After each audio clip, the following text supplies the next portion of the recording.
come into the truck and have done my inspection on the outside, I log into this particular truck for that day. Now this will go back to the center for PeopleNet, and it'll retrieve my information, reconfigured for as a training truck. And they've taken that. It's basically a bunk, what we call a bunk truck, because it has bunks in the back. Where they've taken the bunks out and put extra seats in there, because when they're training students, they'll take 4 students at once, with and one drives, and then they'll go down the road a little bit, then the other guy takes over. And so when they're gone on a particular training mission, they have 4 people, if they have them, but most of the time they do.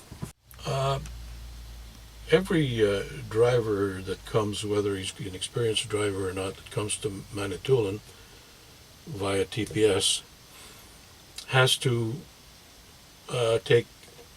be coached on just every run, if you like they have to be coached on all the super trucks, which is the ones with the box in the back. And a truck like that goes to the island every day. So I've been coaching for the last 5-6 years. I've been coaching guys going to the island, or go to Thunder Bay, or go just to show them what they do with the books, or what to do with the PeopleNet, the electronic logbook.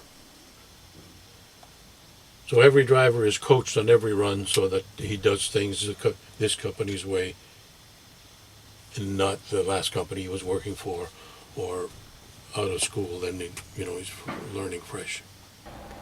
I listen to music on my GPS. I have audiobooks. I listen to books, mostly about flying. Sorry. That is my life, really. Flying is my life. And driving transport is the closest thing I can come to.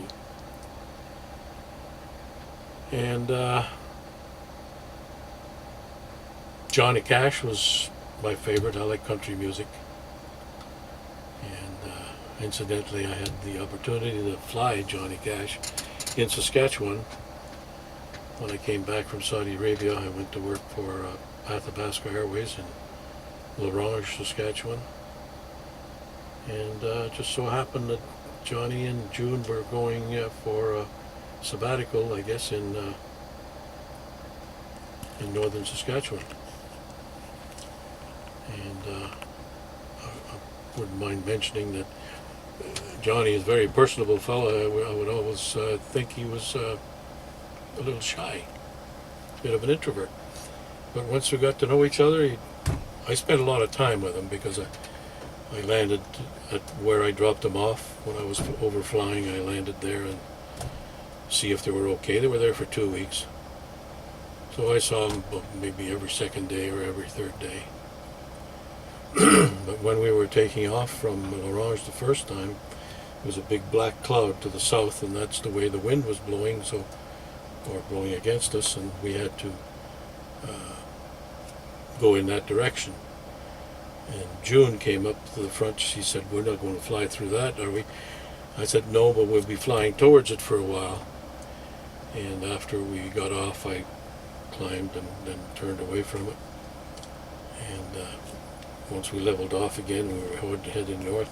She came up and gave me a nice kiss right here on the cheek, on the old bearded cheek. And Mark, by the way, has a picture of that, of me with Mark Arnold, with me and June and John. That was one of the highlights of my life. There has been others, but they're not that important. Politicians, and Prince Charles was another one up in the high Arctic.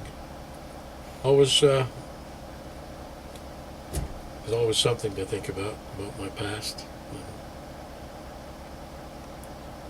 I remember all the good stuff. I guess I try not to remember the bad stuff.